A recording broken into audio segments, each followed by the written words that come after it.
Um, I've just finished, well, some of you have seen me kind of engaging with the younger generation on critical architecture. So I feel like I've been 10 rounds with Rocky Marciano. So let's see what energy I've got left. A lot, I hope. And this lecture will inevitably contain projects that for competitions that we didn't win. And I've always somehow avoided showing them, but I think it's time to show them now. And hold on, let's see what's happening here. Yeah, so the first project was a competition for a house in Hampstead. A kind of typically strange location. On the right-hand side, that white house was the home that was purpose-built for Gracie Fields, who was a singer from the 30s. And so the entrance was here. It's a rather Californian thing. And the major force in the project was to make its visibility very low. And we can see in this next slide, if I can get my next slide to come. Yeah, here we go. Is that from a distance, from the churchyard, you couldn't see it. And this almost certainly lost us the competition because the owner of the site wanted it to be seen. But what intrigued me was burying it half in the ground, giving green roofs, but also making a building that was reflective so that let's say its character would be given by its surroundings. And so what we see here are some renderings that didn't seduce. Pity, but I do show this to other clients in the hope of getting other work. But it was, there's a certain manner that you need to adopt to make a domestic interior in London right now. It needs to be like this. It needs to be rather splendid, spatially flowing, and it needs to do intriguing things. Well, when it starts doing intriguing things, that's often when you lose the client, because we said, well, let's also have a grotto. You know, you want in houses like this, there's a kind of standard issue: cinema, wine store, swimming pool, and spa. And in themselves, they're kind of interesting up to a point, and then they're not. But anyway, this was project that I particularly liked, and it was quite painful in that it was utterly rejected at interview. So it happens to us all. But the next project, which is a house that we made for Anish Kapoor, was different. Anish had a small selection process, not a competition. He talked to architects and then he chose us. And it's a rather typical situation in London where the site was complicated. It was the front part that you see here was under a block of apartments. The door of the apartments is in the middle, and then the door to Anish's house, the entrance is here, and the garage is here. And at the back, this is the elevation, and that's a wall that runs along. There's a rather beautiful alley here, and then in between those spaces is a garden, which is now fabulous, in fact, made by, I should remember the name. But here's the plan, here's the ground floor plan. So the street that I described is here, the entrance to the apartments is here, and the entrance to Anish's house is here, and the garage is there. So we had no right to put any windows in the side walls, so we had to light the space from a star-shaped courtyard here and a garden here. And then on the upper floor, we were restricted to having just one floor above ground level, is a wall here because it's separated from the apartment building. And I'm trying to move this bar on, yeah, got it, okay. So there's a family room and 2 bedrooms. And then all of this floor is glass, and part of it's outside and part of it's inside, and it's fire resisting. So it's something of a quiet tour de force. And then in the basement, there are spa and guest rooms. But under here, under this bedroom here, which you approach past the garden, there's a dressing room and a bathroom, and you go down the staircase to it. So in the middle of it is a dining room on one level, and then steps down and a sitting area. I'll show you some pictures.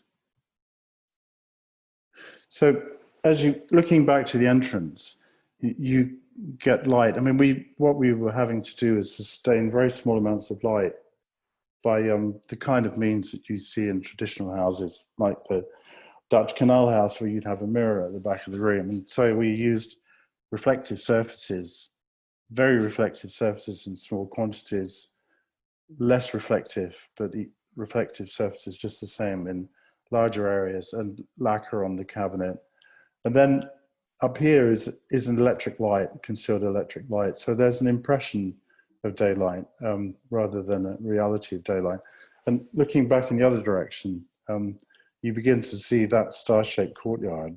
And as you go by, you see the staircase down to the basement, which I'm not going to take you to. And then this courtyard, now this photograph is confusing because it has a Dan Graham sculpture in the middle of it. So that was a surprise when I went. We'd imagined it would be a place where they might sit and eat or put flowers, but it's extraordinary to have a Dan Graham sculpture in the middle of one's project. And looking back from the dining area, this is that courtyard.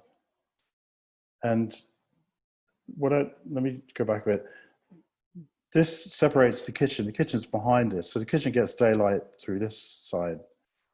And the stars separated from this wall, so you can see it as a figure. And then that space there is a sort of alleyway that goes from the kitchen into the living room. And what I try to do in houses, even in the Red House, which is quite large, is to make, you don't just settle for the plan that works. You work the plan very, very hard. So it has a series of spaces within it. So as you walk through it, or as you repair from one place to another, you have different scenarios, different experiences. And let's look at the courtyard. I mean, the courtyard's interesting. That's the back of the apartment building. We managed to demonstrate through sight lines that they wouldn't be able to see in the courtyard if we did a sort of planting box and things like that. But the courtyard's got polished stainless in it to on that principle of sustaining light. And then looking back to Anish's house, that's the room that I'll show later, which is the family room, and it has obscured glass this direction, but it looks out into a courtyard, so it has view on the other side. So if we proceed now into the dining room, what you're looking at is a raised platform on which the dining table sits. On the right-hand side is a staircase that takes you up to the upper floor. And here in the ceiling, you can see that glass floor that I mentioned. So in all of these areas, we used every means we could to get daylight into the space.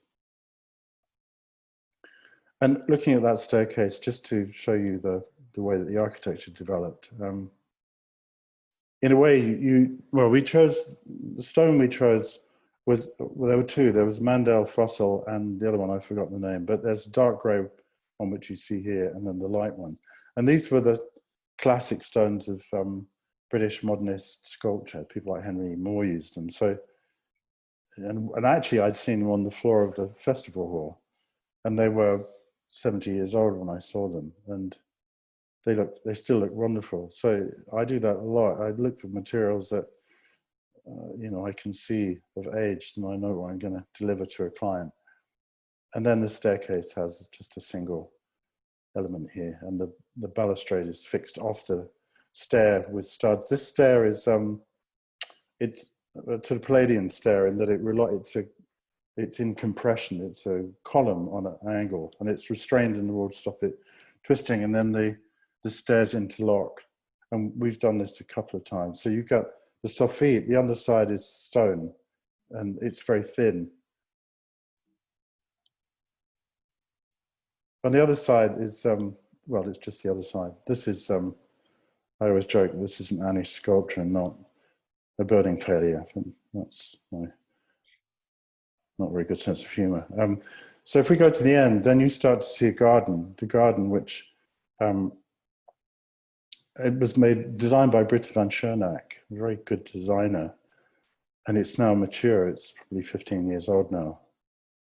And if you want to go to the bedroom, you go through this corridor, and you go up some steps. You go up some steps so that we create a window underneath here for the bathroom, which I'll show you. But it also does something to the bedroom, and this is the library, and then you get to the bedroom. The bedroom, the parents' bedroom, is like a little house looking back at the garden. Genuinely like a little house, you know, the evidently house-shaped roof.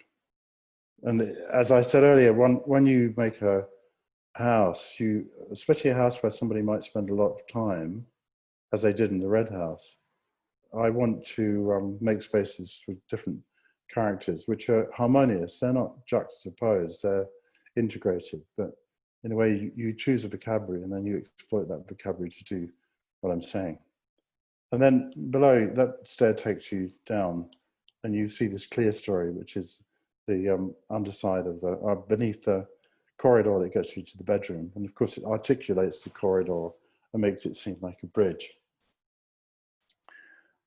And if we go back to the living room, and we go up this staircase here. It comes to the top. I mean, this is just a series of images of walking through the house. This is the floor that we made, which is fire resisting, double glazed and non-slip. And you from that stair, you see a courtyard here, and the children's bedrooms are here and they face outward, and the family room faces into this courtyard. That's the family room. And these are just views. So, you know, in a house, you have to provide variety, constant variety. Somehow you always have to be looking to exploit every space so that you want the person who lives there will want to look at it again and again and again. And we had an interesting moment. Anish said, surely this star-shaped courtyard should be more of a freestanding object. And I said that there's a difference between art and architecture.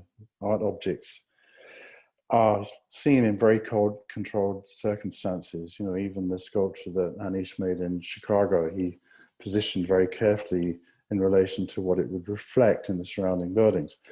The other thing is that people don't use it, which is an obvious thing to say, but they look at it for a very short time and they look at it in a specific way. And I said, an architectural object is used by people, so it has to have two capacities. It has to have a capacity to sometimes be a freestanding aesthetic object, and other times it simply has to be a background to your life. Now, this is a really different project. This is in Copenhagen, and that's the project.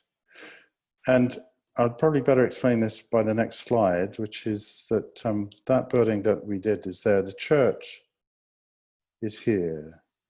And this is the end of an ensemble that started in the 18th century by Frederick V, I think. And it was to introduce Rococo architecture to Copenhagen. And they built Niels Edtvedt, who was the city architect, built a really beautiful 8-sided piazza at the start with palaces around it. And then they ran out of money. And they ran out of money and nothing happened for 120 years. And then a developer called Tikens said that he would finish the church. The church was started, but it was a ruin. That he would finish the church on the condition that he could develop all of this as an ensemble of Beaux-Arts classical architecture. but he was never able to buy this site. And in Copenhagen, the site was known as Tietgens Agony. And so this site stayed empty for ages, and it was a gas station, a hot dog stand, and things like that. And then a Architectural Cultural Foundation bought it, and they came to us because of the Red House, and they said that they wanted a house here, which they wanted a building here, which was in the style of the present time, and which completed the square and resolved all the differences between the parts. So they said, do you want this job? And my heart beating fast said, yeah, I think so. And we got it. We got it. Just, it's like a miracle. But what struck me when I went to the square was that, first of all, the architecture's sort of rubbish, Beaux-Arts, but the Beaux-Arts had answers for everything. You know, it could make an outdoor space, it could make an indoor space, it could make an entrance hall, it could tolerate the entrance hall being moved at the last minute because of a condition on the site. And here, what we see is, in this corner, there's a kindergarten. On this side, here and here, all of that frontage is used for bicycle storage. So it's become fantastically informal. And the most informal part was here. This building stood on this site before we were able to tear it down. On the building next to it, you can't see it very clearly, but on the building next to it was a roof garden, illegal roof garden. So I thought, I want to finish the square, but I want to finish it not in the terms of its original intention, but in terms of what it's become. So I'll just show you the key elevation. This faces the church. If this photograph was taken as if standing on the steps of the church, and it's ugly, but in a way it's not about beauty. It's about this building being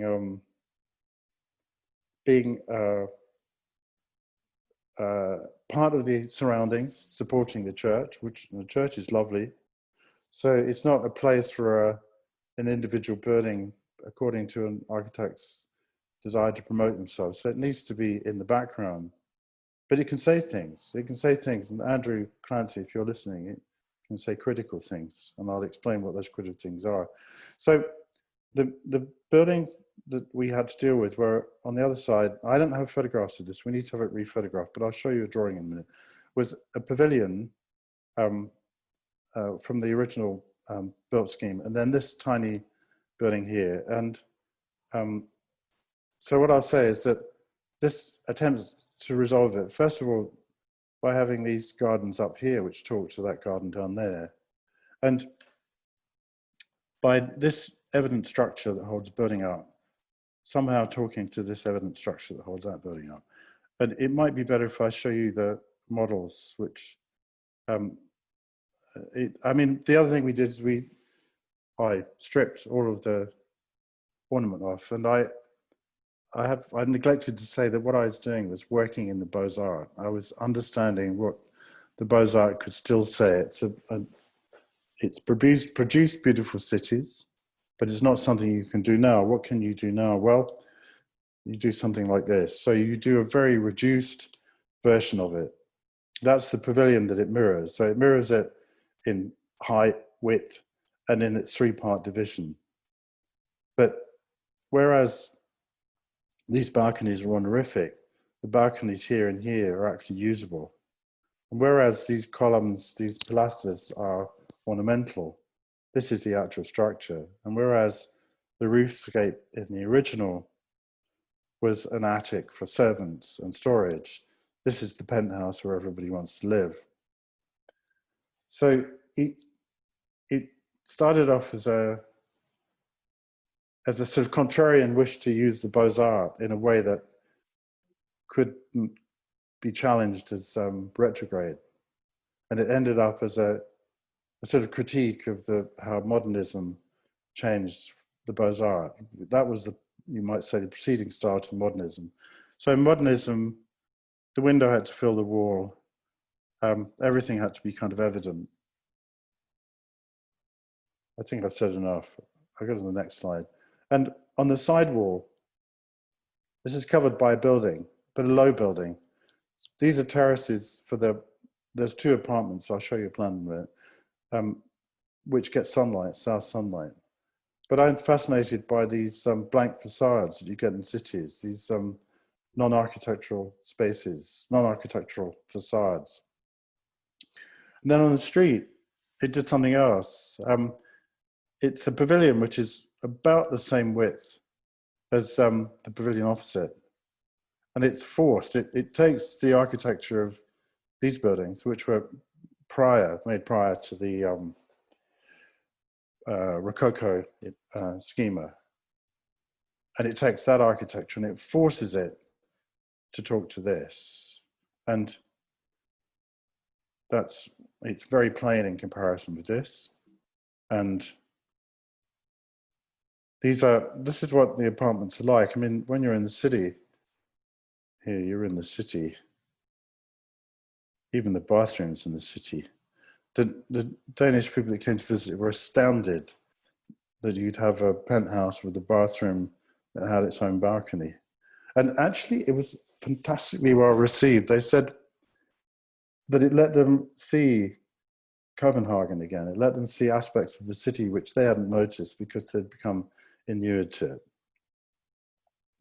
But you know, this actually is a place of disaster, and we weren't able to finish this building for 10 years because the city authorities decided to build a metro, which they've done. So in this space, which was originally a road, it's got 2 metro entrances, signs for the metro.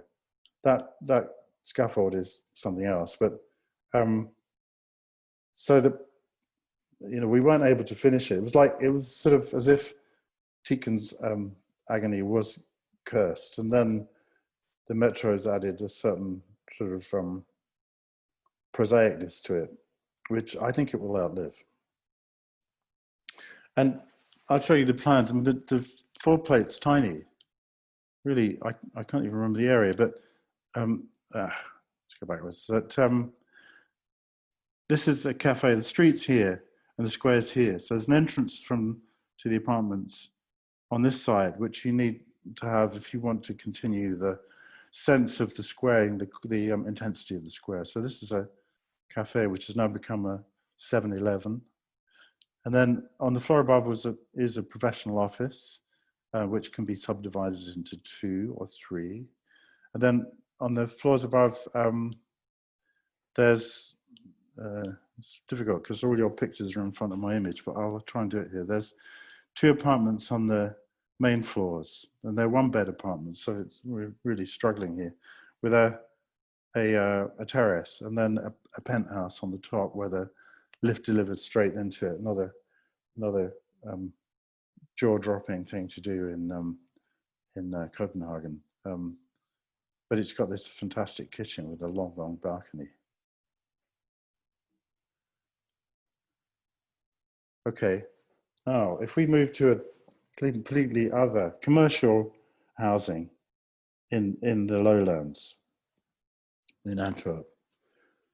And I used this photograph. We're here, Roger Diener is here, and David Chipperfield's in the middle, and Roger's scheme is being struck by lightning, and we're being spared. But the project was started by a very, very stylish young Antwerp developer who had to sell it in the middle. And he sold it to a much tougher Belgian developer architect, who I really liked, actually. They were real pragmatists. And so the budget was high here, and then it went to David's scheme. So David had a scheme, an idea for 2 towers with balconies all around. Very accomplished scheme, very clever and urbane. And then they chopped the kind of ears and nose off of the scheme under cost. And then it came to us, and it went like that. And we said, they said, what do you want to build your building from? And we said, white concrete, like David Chipperfield. Can't we just be grown up for once? And they said, well, you can't. And we said, well, why? And they said, it's too expensive. What can we use? Brick. And we said, what, 16 stories? Come on. And I said, how are you going to build it? And he says, I don't know, build it. So we did a brick scheme. The brick scheme where I became very interested in, I don't know why, but I was interested in a sense of utter simplicity. And my friend Paul Vermeulen says that when he sees this building, it makes him laugh, which makes me happy. You know, it's a building which has got horizontal bits and the building's got vertical bits. And this one, it's on the head of the dock. And down here is a building by Zaha Hadid, may she rest in peace, which is like a giant metal insect settling on an instant dock building as if it's about to have sex with it. So we thought, let's do something simple here. Let's do something direct. So it's got a crown, you know. This was an easier parapet than this. I never kind of got to handle this one, but it works. I'll show you in a minute. It does work. So there's two important things here. One is that the animation comes not from any architecture that I do, but from the fact that the building looks different depending on who's home. But there's some craft in this. You know, these corner openings, they're there so I'll show you later that you can see a lot of the dockyard, but they also give shape to they give profile, they make the profile credible, and they talk to this. This is lit from behind. And if you want this to happen, you have to not have a light in the middle of the ceiling, which is what the developer wants. You have to have a light which sits under the balustrade and uplights. That's what it looks like. I'm going to move your photographs again. I can get rid of everybody. So its animation comes from use in a way, but it's not unbeautiful. I mean, it's this. We started to worry. David Owen, my partner, started to worry that somebody might climb up here. You know, we all have irrational fears as architects. So he said, "Why don't we do this?" And then we realized it looked like, you know, the scene from Star Trek where people are beamed up and down. You know. Anyway, I'll stop saying things like that and get on with the serious thing. But there's a beautiful landscape by a French designer whose name I can't remember. So it's a stylish place. It's got retail on the ground floor, which I'll show you in a minute.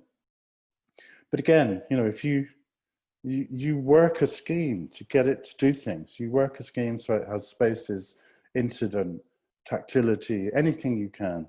So the entrance is arcaded back, and there are views out from the entrance to the hall. So the experience of going into the entrance hall is that you've been in the open air, you've come through the docks, which are very open, you come on the arcade, you come inside. When you get your mail, you look back and you see where you've been. And here we are. This building doesn't have a context. It doesn't have an immediate context. What do you do with a building which is alone like this? Well, you recognize that it's going to look at the surroundings. And you recognize that if you can get them to, I mean, somebody can lean out and touch the building, you know, so wherever you can, you get something to happen, you know. And this corner balcony lets you see your context, which will be the dockyard in the next 20 years changing, or even quicker, from what it was to what it's about to become. And these are photographs. We don't have any photographs from the inside except these real estate agents' photographs. And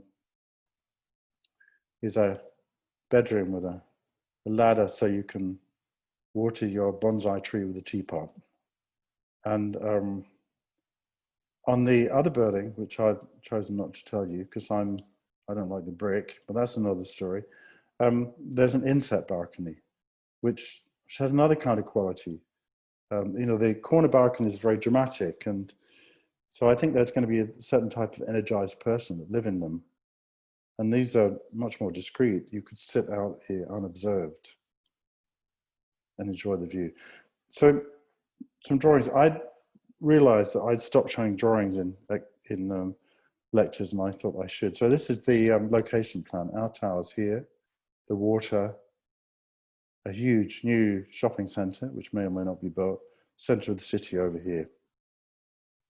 And I can tell you that we didn't design the plans. We worked in collaboration with a very good executive who did all the work for David's and Roger's projects. Koen van Oorthagen from Architecture NV, who probably isn't listening, but I wish he would, because I could say how much I like working with him. They were incredibly good. I'm working in Flanders. People want things to happen. Builder wants things to happen. The architects want things to happen. They want to share. It's the outcome of 10 years of consistent work and a great system of the open core. So working with those guys who knew about apartment plans and their saleability, it didn't worry me one bit. And they really helped on key decisions where I felt uncertain. Koen said, "It's fine, don't worry. You get 4 apartments here. In a British developer scheme, you get 6, you know. It's a different place." In Ghent, which I'm sure you all know is in Belgium too, this is a project. This is only a bit of a project that I'll show you. It's a 200 apartment scheme. And that is detached here. There's a car parking entrance, which I'll show you on plan. And then you can begin to see this building. This building, that's what I just showed you. And this huge building, a very beautiful building from the 50s, which was a car showroom, which with a showroom part on a square on Europa plane here. And we had to keep this and work within it. So on the other side, facing this busy street, the building stopped. There wasn't anything. So we were able to build anew here. So we built 2 big apartment building blocks, like mansion blocks, separated from each other and from the existing by a garden. I'll show you that in plan. And then on top, we did just the same. I mean, this was the start of me deciding to be undemonstrative for reasons that I still don't understand. So here in plan, the big elevation that I showed just a minute ago is here. Europa plane's here. That's the part that we built anew that I showed first. And then that's one courtyard. And this is the other. And this courtyard goes through behind, and then the windows in that elevation, sometimes where they're not being used, are open. And this courtyard goes in here. And then the parking garage ramps down underneath here. You don't see it. So you get a view on the street. See, this street had a problem, which is that the usual means to animate a street is to put some retail on it. But if you looked at the other side of the street, retail had failed. So we decided that a big public gesture would do it. And there are 2 of these. And they're not, the planting isn't final yet. I mean, it needs to be as wild as Anish's, but I'll show you what it looks like now. And it's got this huge screen, which opens up so you can get a fire engine in. Originally, we wanted this to be closed, but the local authority were insistent that it needed to be public. And it's a pity, because I really thought this would be a place where your children could play very freely and they could meet other people, because this is a mixed community. Here is, let's call it, it's got a name in Dutch, a name in Flemish, I can't remember, but it's sheltered housing in English, you know, where old people live in apartments, very decent apartments, better than we do here. And so we thought these places would grow into places where people would meet each other as they went to work, and they would wave to each other. And maybe that's happening, I don't know. But as I said earlier, what you do when you do something is you have major ideas and then you work them. You think, what can we make of this junction so that the person who lives next to it has a dramatic moment. His or her apartment is different from anybody else's. So one goes in and there's an entrance here. This is all sheltered housing. It's called assisted living in Flemish. And you go through here into the courtyard. And it's dead simple. I mean, it's what I was looking for here was the kind of architecture that replaced the Beaux-Arts, you know, a simple, very straightforward fenestrated architecture in beautiful materials, using forms that were well known, courtyards. And it's interesting, we took the head of the developers here, and he looked at it and he said, it's beautiful. And it is and it isn't, you know, it's ordinary and yet it's not. It has spaces like this where, let's say, on days like the weather we're having here, this would be full of people looking out. And then in moments where the ground floor apartments were, that's very common in the lowlands, ground floor apartments, it's unembarrassed.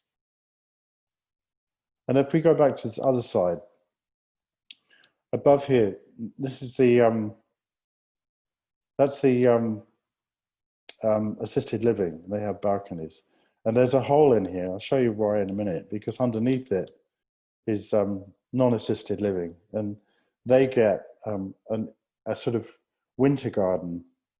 That's the existing facade, that's the original facade, and they got a winter garden in here. So each time you get a situation, you think, what's the best we can do? And on one of the inner courtyards, you see through the building, and of course the surroundings are not wonderful, so the screens them off, and it's also a sort of form of magic, you know, anyway, you know what I'm saying, don't you? I'm sure you do. And so, again, you know, how can you get that to say something more than its immediate thing it has to say? How can you say that as you get close to it, it will be different?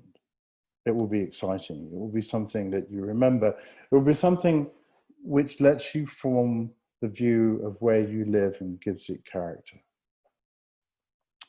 And then looking from the street, in a way this animates the street a little through things like this. Now this is a much more complicated project for us. This is in Amsterdam, in Houthaven. Houthaven means wood harbor. It was the original place where timber was delivered. And Amsterdam Council are very vigorous with housing. But they actually, with some small exceptions, they own all the land in Amsterdam, and they will moderate the price to developers to make a socially mixed community. And this is one part of a huge development. And at one end, down here, are self-built apartment buildings where social groups have employed their own architect. And then at this end, there's a building by Frits van Dongen, one of the stars of Dutch architecture. And then this is by our friends Kirsten Schulze. And I've got lots of affection for Holland, and they build housing of fantastically high quality. You know, a 60 square meter apartment is small in Holland. In the UK, it's a 2-bed apartment, you know, so I can't fault its social program, but there's a certain monotony, you know, all of these are, let's say, of a type, you know, endlessly geometric. And for right or wrong, I wanted to do something different. And of course, it's reminiscent of a dockyard building, which didn't exist. You know, it's a picture, and it's got 3 parts to it. That's our building there. And it's got 3 different bricks to it, and this one's different. And then the ground floor is different again. Let me show you. So these are ground floor apartments, and they've got a glazed courtyard in front, and that's the main entrance to the building. And roughly speaking, these bricks relate to the apartments inside. So there is some countervailing sense to the Dutch kind of ubiquity of knowing where you live. And at street level, that's the entrance to the apartment. I'll show you sections in a minute, but this is a space which these slide away. So it can be a garden, or you could raise the windows, your children could play, they could see the world without you having to worry about them. And on a level up, there's a garden over the car park. I need to show you the section for this. And then on the back here, there are giant balconies, huge balconies that we made. And then on this side, there are 3 tiny houses with, these 3 are part of these houses. And then these were buyable either by individuals who wanted to have a studio, and some of them were bought by the houses. And interestingly, the job architect of Frits van Dongen's building bought a house by us here, which I take as a compliment. And here's the section. So the first facade I showed was here, and there's a canal here, and there will be a canal here. So the ground floor apartments this is an apartment, and this is a storage unit for the car park. The car park does this. You know, it does this, sorry. When you get a project in Holland, they say, do you want to do it? And you say, yeah. And they say, well, the car parks and the lift positions are planned. So you go, okay, and you work with it. And it's kind of funny because there's enough space in the scheme to make it happen. So the ground floor apartments have a giant apartment above it. So they're really big. And they're the ones that have the garden here. And they share a garden with the garden of these houses. So these are different configurations that you can have in this ground floor. It can be an office, it can be a kitchen, it can be a bedroom. And that's the car park in the middle. And these are the ground floor of the houses facing the other canal. And then we did these plans. These are plans by us. And I'm going to blow my own trumpet here. We've made buildings in Amsterdam before. And what happens with development in Holland is they sell off plan. And it's a fantastic system because the developer fixes the price. You know what you're paying, and you pay in installments, and it makes the developer's life easier because he doesn't have to finance the whole gig. And they always have some funny ceremony, and we had a ceremony, a kind of performance where I had to dig a hole. You know, you have to do it. And the people who bought the houses came up and they said, we waited for your houses because we have friends who live in another house you designed, and we think your work is good. You know, that makes life worth living. So they're big apartments, and will I explain them?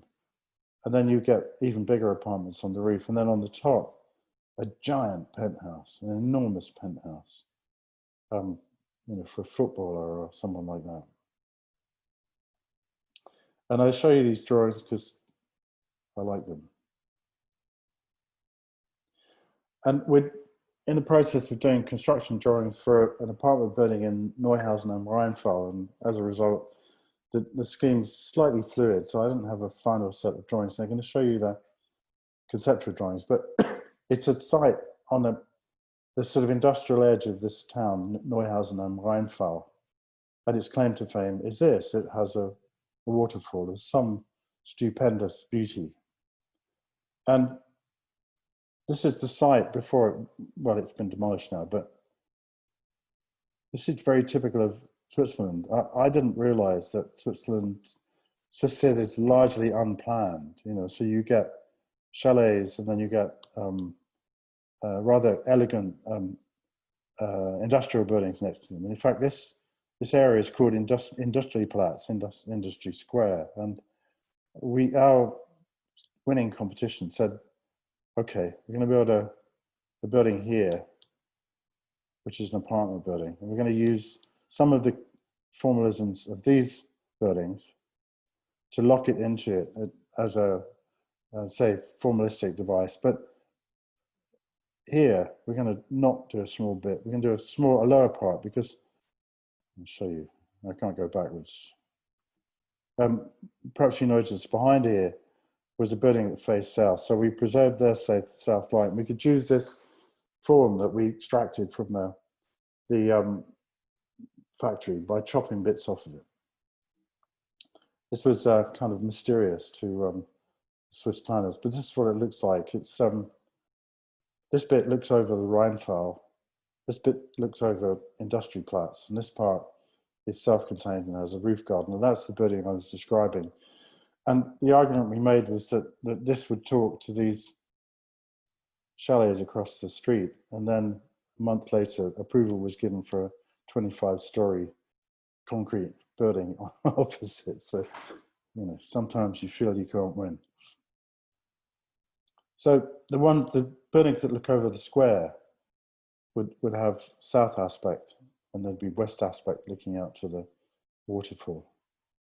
And again, our colleagues in Switzerland, two former students of mine from 20 years ago, Blattler, Daflon, who are great colleagues, and we have a joint venture with them. They're doing the plans because, you know, we know something about what Dutch people like. We don't know what Swiss people like. So in a way, that's how it's happening.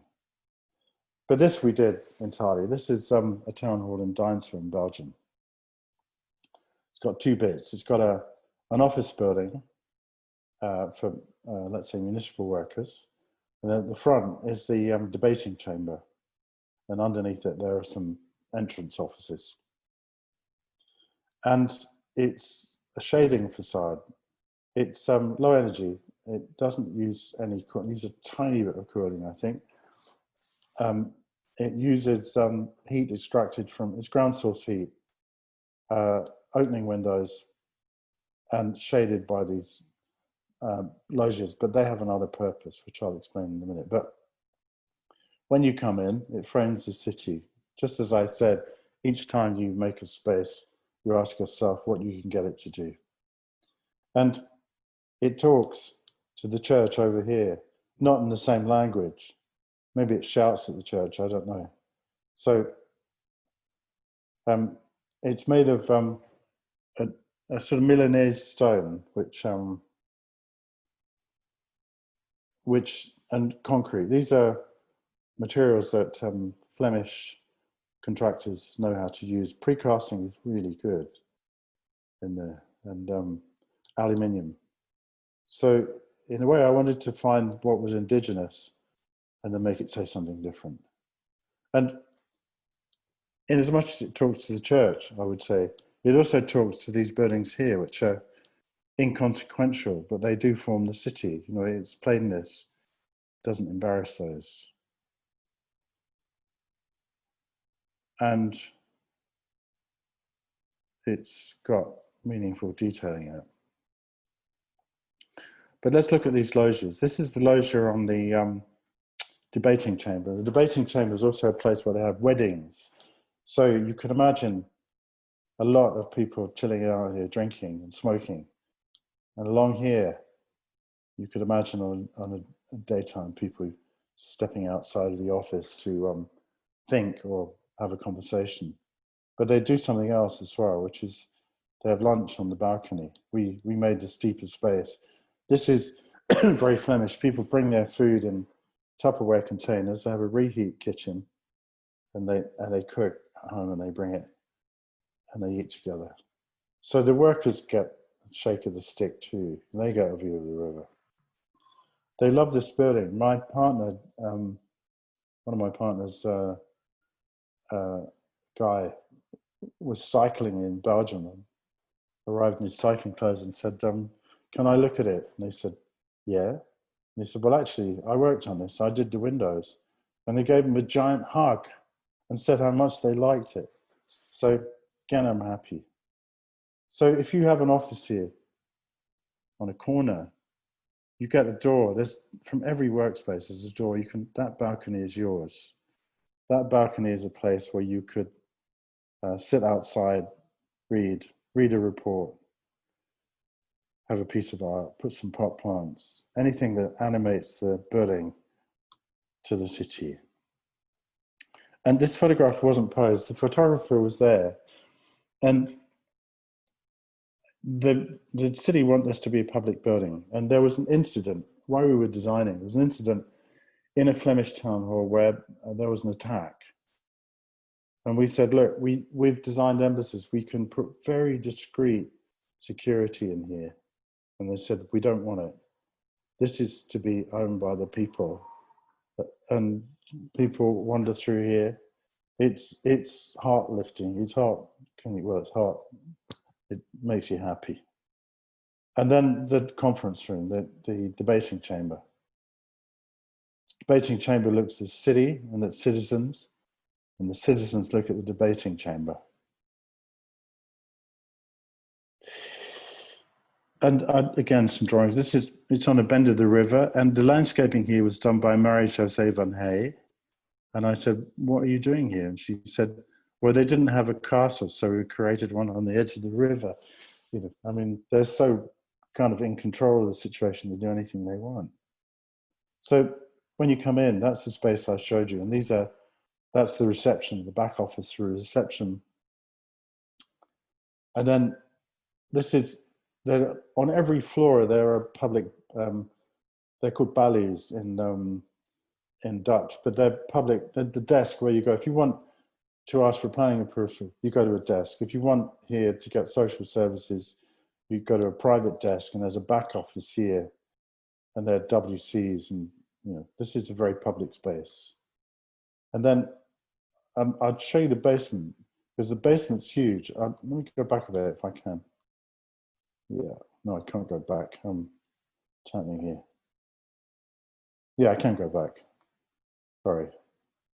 All right, take my word for it. There's a hole in the floor, in the ground floor, which lets light into this, because this is the city archive, and the garage, and the bicycle store, and that's the bicycle store. So it's enormous. You don't know it's there. Then on the floor above, that's the debating chamber and its balcony. And these are the offices and meeting rooms for the burghers, the city officials. And then a cafe, the dining room, and at the bottom, those balcony spaces I showed you. And then a typical office floor, it's adaptable. And there's a little bit of blown air in the middle, in the floor, so you can enclose these spaces. But mainly it's some openable windows, and you can see every bay has got its door. So an open office, people can choose to inhabit this space. And a project that we didn't win, where we lost to a scheme that looked almost exactly like ours, except a little bit more Swiss, was for Swiss Radio and Television. And this is a really exciting brief, because they wanted an iconic building which spoke about their teams. They wanted their journalistic teams to be seen, and they wanted the whole of the activity to be public. And in fact, the ground floor of the building is public. It's I'll show you that in a minute. But hold on. So if you come into this building, this is a view from the upper floor. If you come in as a member of the public, there would have been a news theatre here, and above it was the newsroom where they were making the news, so you could see it being made and you could see the outcome. And then there was a big public space with a cafe. So it's a real invite for people to be there. It's not like the BBC where you can't go in. And from the front, it looks like a big building, but actually it's split. The plan was split, and I'll show you why in a minute. But that's a big courtyard in the ground floor. So it's delightful, would have been delightful. And the reason for that big space is that you get 3 big loft spaces, because newsrooms are constantly changing their configuration. So we did this. We said that they could, if they had lighting off the desk, we demonstrated, we proved with lighting edge that if they had the lighting off the desk, they wouldn't need any lighting in the ceiling, and they'd always have light on their workspace. And this is part of a real bee in my bonnet that I've got. When I walk through London and look at new office buildings, and you look up, all you see is crappy lighting schemes. So I didn't want that here. I wanted a the Litzoffe, a bit like the Litzoffe in Antwerp. So here's the plan. You get 3 big loft spaces. But the part that really interested me most was this outside temperature winter garden, which is where you got coffee. So it was, it had some waste heat from the building, but it would have been colder than the air-conditioned space that you were in. So it gives you some stimulation, but it also gives you some intellectual stimulation. It's a place where you can sit and work. You can take a problem away from the desk and away from the team. You can think about it in a different environment. And that's a 3D of it. And we'll go down. This is the first floor. First floor was the cafe for the whole of the campus. It was an enormous campus. And so we were able to link it to the other buildings. And so you get a restaurant here, and you have to divide it. There's nothing more depressing than a 600-seat empty dining room in the night. So we would have screened that off. And also, we gave some intimacy. There was a special room here and a corner situation here. But this was the thing that I liked in our scheme the most, that there was a cafe and opposite the newsroom. So if you wanted to meet somebody to have a conversation, you'd say, let's meet in the cafe opposite the newsroom. And it was right at the point where everything met. And then in the ground floor, everybody came in, including the newsreaders. Newsreaders went through a security barrier there. So they interacted with the public. And then the public had a cafe here, a dining room, and this big courtyard lifted from Anish's. And I should show you the newsroom. Anyway, another project we didn't win for in Brussels, which was won by my Italian friends who lectured. Angelo Lunati's project won it with, I imagine, a beautiful scheme. I've never seen it. It's too heartbreaking. But we were briefed. Everybody was briefed by 2 hotel entrepreneurs. And now I didn't know this, but hotels don't own the buildings they're in. They're owned by a giant company based in Norway that rents them to the Hilton and places like that. And they change the rental agreement on a periodic basis. So these guys were really pragmatic. And the scheme itself was pragmatic because there's a metro underneath here. So you can't build all these floors on top of it. And we were all given a scheme by a local engineer, which I couldn't see how it worked. And so we did a scheme where we built as much as you could on the metro. You're allowed to build this much. And then these hotel rooms were set back beyond the line of the metro. I'll show you this plan. This is a real traveler's hotel. It wasn't a great hotel. I stayed in it. It was actually rather horrible. But these rooms face each other across a courtyard. And we thought, well, we can do better than that. So we faced all of our rooms outward. And we thought we were going to win this one. We got this building where there was a bit here that spoke to this bit. I forgot to say that this hotel goes all the way around the back of the block and ends up here. And so we thought, okay, that talks to that, and this talks to that. And then this is a sort of mysterious array of fixed windows. And also we said, okay, we'll have a roof terrace bar with a lift that comes directly out from outside the metro and looks across botanical gardens on the other side and is reached across the roof for hotel users. But what we didn't realize is that, our approach was bang, bang, bang.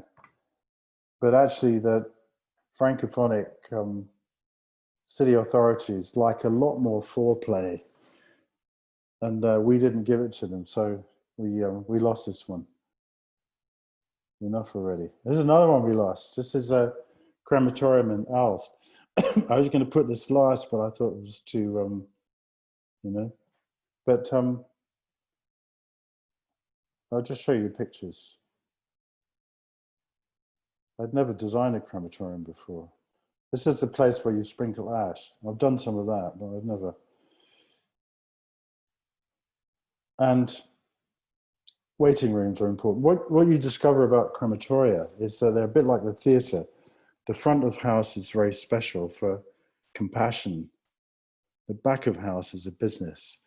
And the whole of the crematorium business pattern is on getting people through and out. So you get them into the ceremony, then you get them into a room where, if they've hired a space to eat together, which is what you do when somebody dies, you take them there and then you get rid of them, and they don't cross with an incoming group. So it's kind of uncannily cynical in a way. This project was run by Klaus and Kahn, who that's what one of their specialities is, crematoria. But this was strange because a lot of the architecture in this project came from the office. You know, other designers' minds appeared in this, and I think I said, let's have an arch-shaped roof, and then Henry, my colleague, made it happen. So this was really pleasing in a way. You know, after a while of designing, you get fed up with yourself, you know, and you need stimulus. So places to wait are important, and places to eat are important, and places where you can be alone with somebody. And I'm going to finish on this project, which is Fuglsang, the art museum we did in the south, 2 hours south of Copenhagen. And it's a long ride to get there. You can't get there by train. You either take a taxi from a local station, or you drive, and you drive across this landscape, extremely flat. And you arrive in this space between a barn, a beautiful barn, and what used to be a land steward's house, in a farmyard. In a farmyard like this, which is, it has a manor house. And the manor house has a long tradition of the arts. Carl Nielsen, the composer, had a residency here, and they still have concerts. It's an extraordinary building because it's kind of country classical, but full of life, and there's a moat in front of it and an English garden behind it. And it's been sort of decorated periodically, so none of it quite fits together. But I thought that was interesting, and it let me do something in the museum, which I'll explain to you.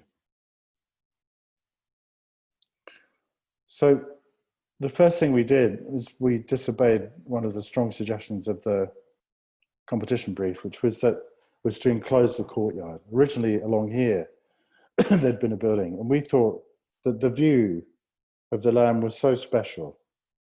And it's a view, at this point, it goes out to the sea. So there's this very particular light on the horizon. You shouldn't put a building in front of it. You should, as a visitor arrives, having taken time to cross that landscape, they should see that view framed by this building. And it places our building out in the fields, not concentric on the manor house. So it does all sorts of things which do not reinforce the formality of the project. When you approach, that bit of the building steps out, and you find yourself in an entry point where there's a tiny community of people you meet you don't know. And then inside the cafe with a couple having come from the crematorium by jet plane to be with us today. And in that cafe, there's a view out to an apple orchard at the back, a view through a room for public art classes and all sorts of other things.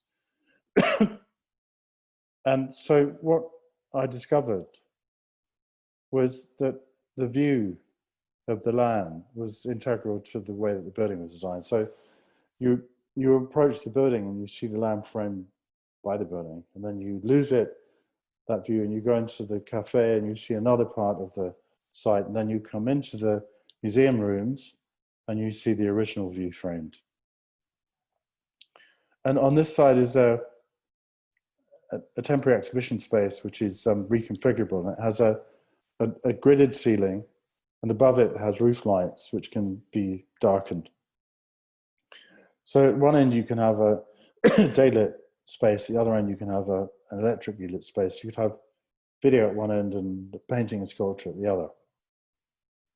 And further along on that side is a different suite of rooms, because I neglected to say that the collection in this museum is it's rather wonderful. It's not great art, but it's art, Danish art in the style of all the major European styles from about 1770 to 1970. So you can see here there are Impressionist paintings. So it seemed to me that this collection was, we kind of knew what we were dealing with here, so we could make rooms that responded to it. But another thing's happening here, I hope, which is that, as in the manor house, lots of things happen, you know, and the ceiling changes, and you can't see it, but the floor changes. And in these rooms here on the other side, there's an enfilade group of rooms with gold ceilings. And just to put you in the picture, this is one of those roof lights that you would have noticed on the outside of the building. And it means you don't get sunlight into the room. You get it up in the roof light, which animates the room by reflection. But it means that you can keep 50 lux on the paintings. And the floor, the illumination of the floor changes. So the illusion is that the whole room's daylit. And these are in line, but the argument I'm making, whether it's true or not, the argument I'm making is that the gallery isn't there to look at the architecture. It's there for you to look at the artworks. But the gallery works in the periphery of your vision as you move from room to room. It stimulates you. So it's a stimulating background rather than a captivating foreground. At the end of that range of buildings is a room for sculpture, which, because in fact it's plaster casts, they're not light sensitive. So you have a moment where you can look outside, and then you come back into the space and you see this room at the end. And I should say that the program for this museum was worked out by the client over a year, where they had a local architect who knew he wouldn't get the job, but reified each of their projects. When they said, why don't we do this? He did a scheme for it. So they had a very sure knowledge of what they wanted. And they wanted a room here, which was just to look at the landscape. They also wanted rooms here. I don't have a photograph of it. Tiny rooms with no daylight, where two people standing can look at a painting close up. Museums aren't like this anymore. They're usually full of bullshit and gesture. And this backwater has still got some idea of presenting art in a way that I respect. But in this room, you look at the landscape, and they never put any art in here. And I hope, maybe it's my hope, is that people will recognize that these fields were made by centuries of work by people uprooting trees, draining the land, planting it, and that this landscape is as much a cultural artifact as the paintings in the gallery. So I'm going to conclude in a few seconds. That room, by happenstance, talks to this little building over here.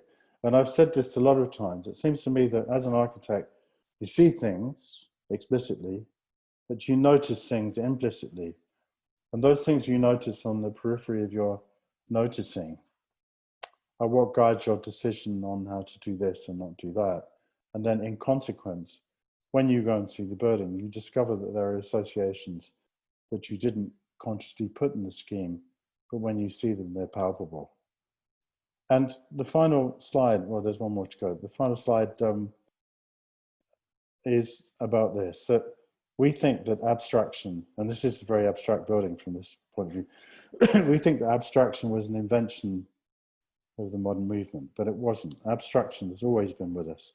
this barn is the outcome of a barn that was made centuries before, and somebody else copied it and left something out and refined it and made it simpler and simpler and simpler. So I finished it. Well, I won't finish it. I want to say one thing about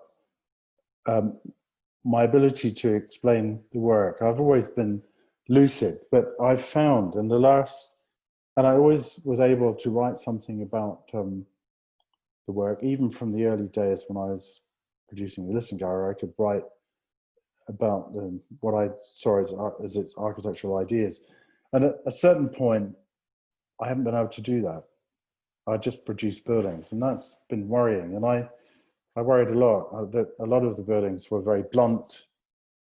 And Richard Hall, who's an associate at East, came to me and said he wanted to pitch an article to Oase magazine, the Dutch journal, which I value very much, on drawing.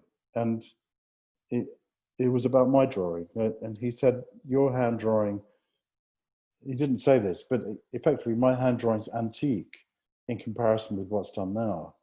So it's an historical phenomenon. And the article he wrote was so insightful that I asked if he would write the essay that you see in front of you for an edition of AMAG, the Portuguese magazine, which I think will be producing a monographic edition of our work in September.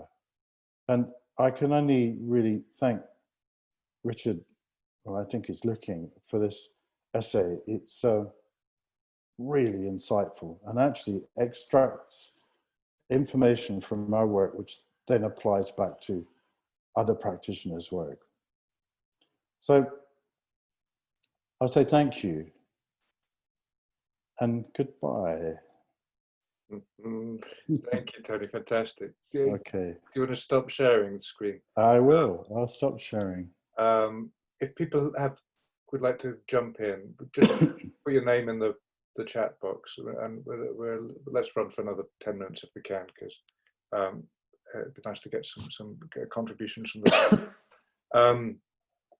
But I mean, a simple question, Tony. I mean, you were showing, I guess, what maybe represented about 20 years of work, perhaps. Yep. Yeah. Not your full over, but maybe but it's perhaps the period at which you began building at scale. You know, after you made the sort of jump from post Red House, and what have you, when you look at that work, do you see a difference in the architect you were 20 years ago from the one you are now? Yeah, absolutely. I mean, even though the volumes of work that the practice gets are low, we have to adopt the means to operate in a commercial society. You know, we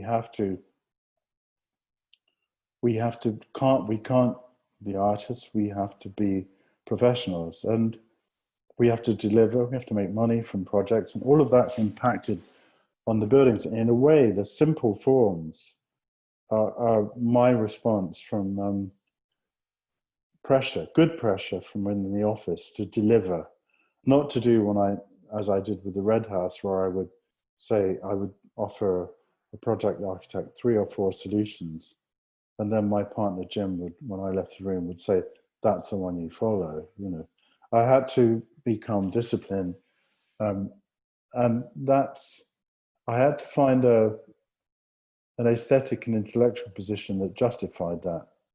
Otherwise, we'd be destroyed. You know, we wouldn't have existed in the way we did.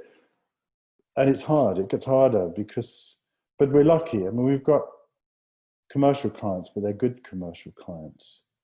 And we've had some clients who haven't been good for us, and we've done projects that I won't publish. But generally, we've been lucky with clients, and we've had either projects which have got greatness in them, or, without being immodest, we've turned ordinary projects into something meaningful. But it's come at a price, and the price is rapid, comprehensible design solutions where a client can say, "I understand what you're saying." And so the tower in Antwerp really is about that. It's how can you make it, if you make a building, how can it look at the city?